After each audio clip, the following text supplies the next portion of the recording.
How's it going, everybody? I'm the BTC Reaper. I've been trading for 5 years and I have had a few great mentors. They have all helped me go from a trading noob to a profitable trader. My goal on this channel is to teach you how to reap the rewards of trading when price is going up or down, no matter what market you may be trading in. Did you know the average millionaire on average has not one, but 7 streams of income? This means if you want to reach your goals of financial freedom, you will need to look at money a little differently than you normally do. Psychology is a key part of trading because you can know all the TA or technical analysis in the world, but it's not going to mean anything if you are letting your emotions hold you back. You might be wondering, why would you want to trade or invest money? Simply put, trading allows you to make one of those streams of passive incomes while you're doing other things such as your job or hanging out with your family or friends. Next, you might say, well, I don't have enough money to invest, but that's not necessarily true if you know how to stack small opportunities over time and reap the rewards. If you made just a consistent deposit of $20 to $30 a month, you could turn a few $100s into a few $1,000s with enough determination and practice. All you need to do is invest in crypto or stocks through a broker that would allow you to do fractional share buying, kind of like Webull would in the stock world. Any crypto broker you can buy partial coins with. All it takes is a small sacrifice now to make your life better in the future. This is a thought process that many wealthy people have.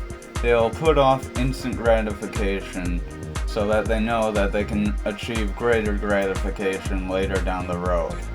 They don't typically spend excessive amount of money like most people think. They use budgets, and by budgeting that would help you find the $20 or $30 a month that you could start investing with to slowly start building your stacks and getting the base level skills built.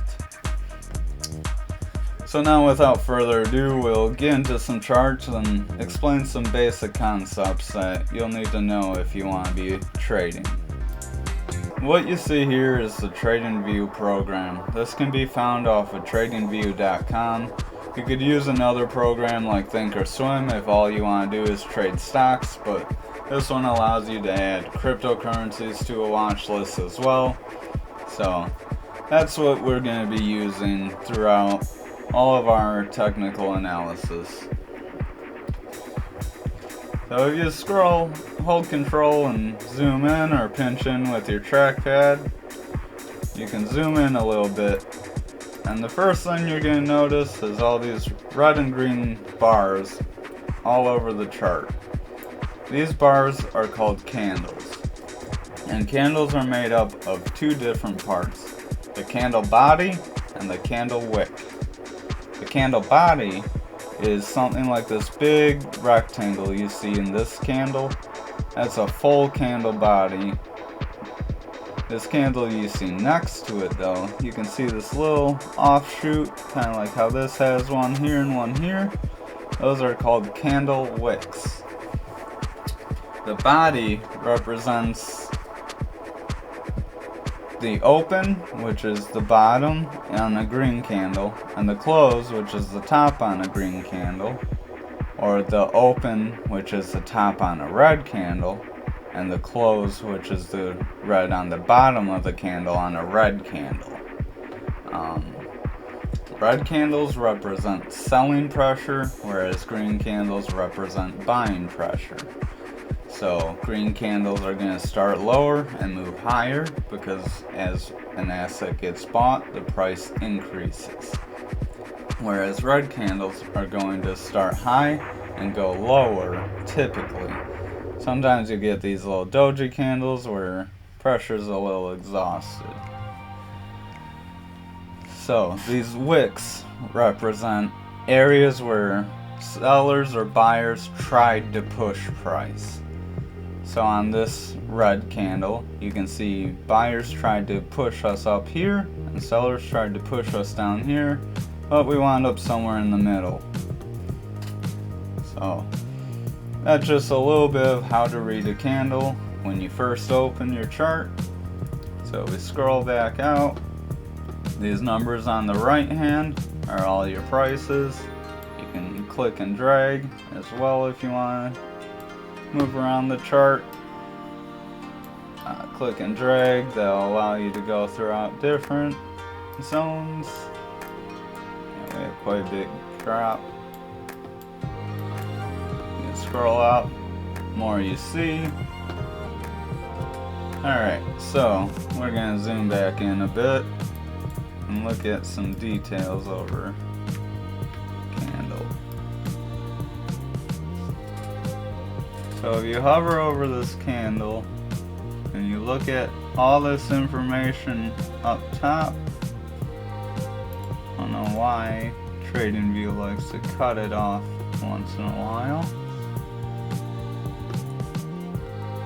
but the first number you'll see, it'll say O. You can't really see it on my chart. We're looking in this top bar here. So O is going to be your first one. That's going to represent the opening price. H is next. That's going to be the high that you reached that day. L is following, which represents the low price hit for the day. And C is the close of the price for the day. And the numbers you see after those is how much value you gained or lost for the trading day. Now these candles can change depending on what your time frame is. So if you look up in this top left corner, you see 15 minute, 1 hour, 2 hour, 3 hour, 4 hour, day, week, and month. You can click here and get additional time frames, but these are all different time frames. So if we click 4 hours, this chart is going to have 2 candles of the previous chart's candles engulfed per candle, because we are on the 4-hour chart, whereas we were on the 2-hour chart. So as you increase your time frames, you're going to see less and less candles. Where if we go to the weekly, each candle represents a full 7 days of trading action. And you can see there's not very much price history. We can almost fit all of Bitcoin in one screen pretty easily. That's just because Bitcoin's a bit newer too, but just an exaggerated example of how your time frame will change your candles. Your time frame will also change your indicators and stuff that you'll see us use in future videos. So keep that in mind when you are trading. You could be looking at something, and if you change time frames, it could look a little differently. That's all information you need to learn how to process and to figure out which. That's all information that you have to process when trading and figure out what time frame is telling you the truth. And that's something I hope to help you achieve through this training tutorial, as well as through our Discord group. Well, that's all for our video today. Thank you for watching. I hope you got some valuable information from this video. Let me know down below what you thought of this video, good or bad. And please leave us a like and subscribe to our channel as well. I look forward to seeing you in our Discord. Thank you and have a great night.